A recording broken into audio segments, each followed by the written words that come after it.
You just said working at the ashram until 2 in the morning.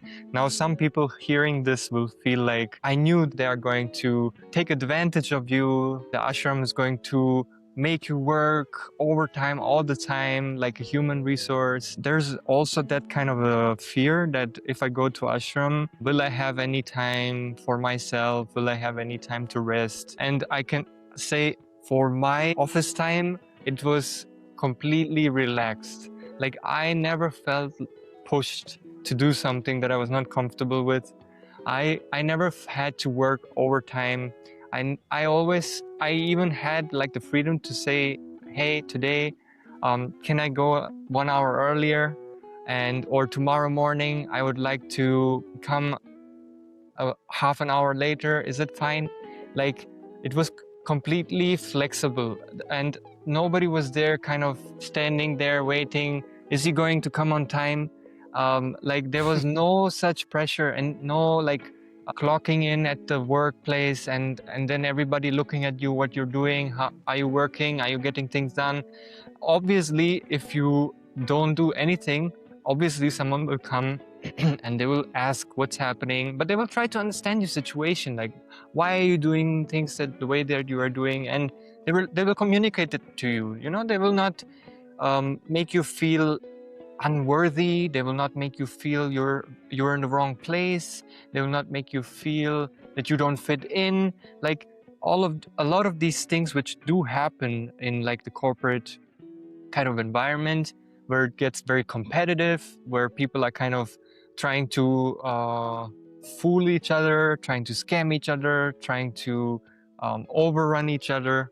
These kind of things I did not at all experience at the ashram, and I felt it was a very supportive environment in terms of trying new things, meeting new people, getting exposed to something that I never did before, and also refining the skills that I already had. I think this is precisely why people like to do even 2 a.m. and 3 a.m. Work till 2 a.m. 3 a.m. because nobody push you to do. When I'm saying I was working till 2 a.m. or 3 a.m., literally nobody asked me to do. It was my own choice. I used to sit in the office alone. Nobody is there in the office, and everybody is shutting their light down in their cubicles, and my lights is on, and I'm working on the videos because I have to submit it. It's not because somebody asked me to submit it tomorrow, because I feel like it is my responsibility to do it. So it is kind of, you start to feel your own responsibility, and I think it is about your personal growth. It is not about somebody's pushing on you. Now when it's come to pushing on you, one thing I realized inside being ashram, that my coordinator, the Anna, if I do work or don't do work, he doesn't bother on it. He only asks me, is it done or not? So it is not like he's just simply following me up. He's not giving me any deadline. You have to do it by 10 a.m. tomorrow. So there is no such burden on myself that I have to keep it, I have to do it 10 a.m. tomorrow. There is no such burden. All he does is just to ask once in a while to ensure that if I've done the job or not.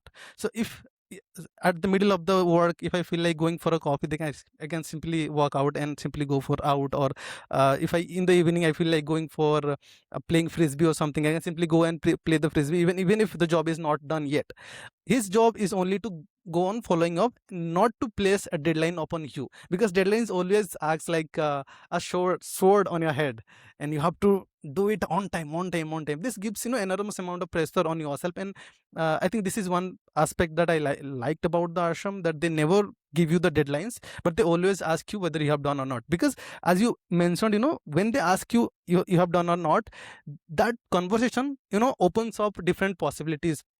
For example, you are not feeling well, maybe your health is not well, maybe your mental health, you're going through certain things. They get to know about it and they try to help you on it, because they also have that experience, that what you might be going through.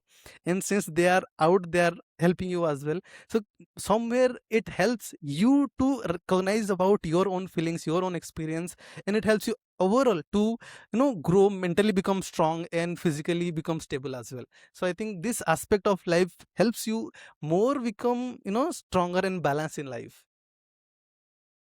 Yeah, you do refine your commitment. You also become more aware of your capabilities. Previously, at least for me, it was like I just do what I'm being asked to do. right? Like as much as I have to do, I will do, but I will not do more than that because why? There's no reason for me to do that, right? I'm getting paid to do this much. I will do only this much. And then comes that pressure because you're also doing something that you don't really feel like doing. And so at the ashram, I felt even if it's something that you don't feel like doing, it's you are not being forced, but somewhere you can rise above your own mind. You can rise above your own tendencies. Small things that we have resistance towards, right? Like I had resistance towards translating. So I some part of my seva volunteering was that I had to do translation, and I was like, translation, oh, it's so boring. I don't want to do that. I'm not actually good at it. I don't even know that many words. Like, why me? And so I had to rise above this tendency of not wanting to do something that I don't like, and I had to find ways to do it.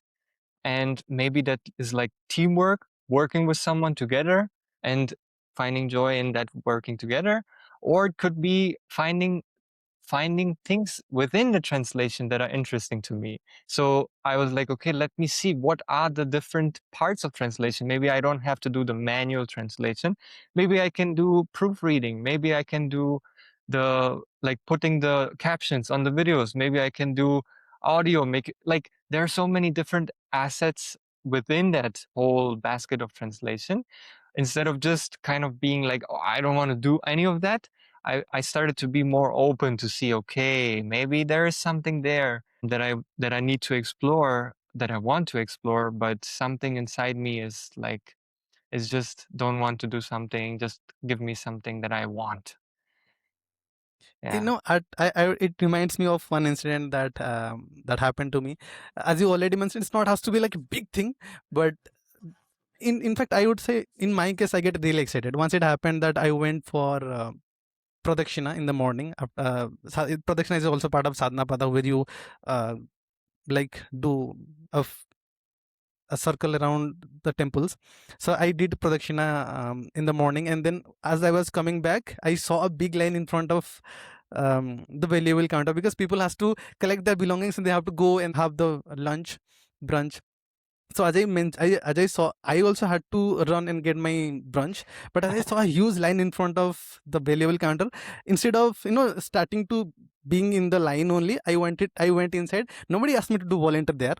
I was not even assigned to volunteer there. I simply went in and started helping them because when I was there, and if I feel like I could participate in it, because not many people has experienced that how these things work inside the valuable counter. And I have worked in the valuable counter before. I have service. I had seva somewhere in the previous past, and I went inside the valuable counter and I started helping them, and the line started to shrink very fast. So this kind of situation, it's not nobody is going to ask you to do volunteer over there, but it again comes back to the your willingness. If you are willing, then always you'll find certain things around you in which you can participate. You can do little volunteer, you can volunteer there. And there was one incident where after Mahasivaratri, Tamil Tembu comes. So in Tamil Tembu, what happens is different community comes, they set up their shops and all, and then a big festival carnival kind of a thing happen. And after the program, people there, their seva, that's volunteers, and those people help to wind up things. But at one point we were in the office, Swami called us and he says, we have certain help needed over here. If anybody wants, then please come here. Everybody went. It is not that somebody said, no, it's late already, I want to go and sleep. No, everybody went. It's not because somebody asking us to do work, but it is something that we have an opportunity to do something, an opportunity to contribute into something.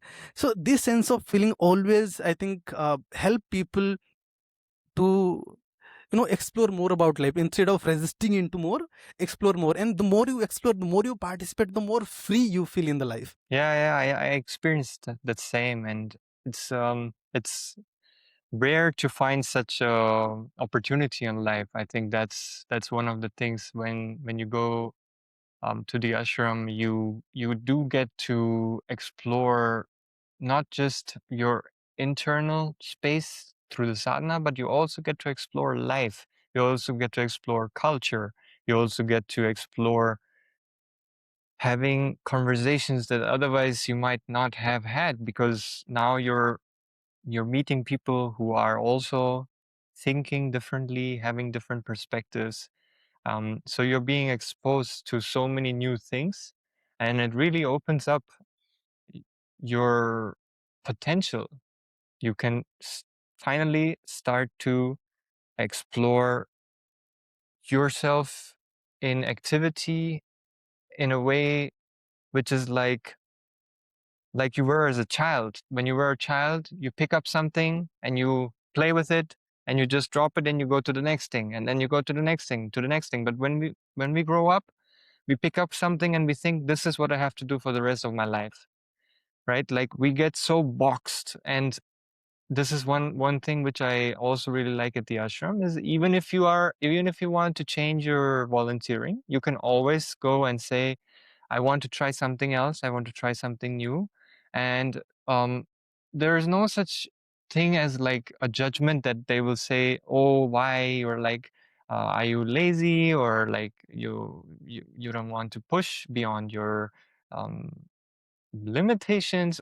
It just, they ask you why you feel that. And if you have like a strong reason that you feel that you want to try something else, you also get the opportunity to try something else. So that's also really great, that you don't get like necessarily boxed in, but you have so much room to explore, like a child.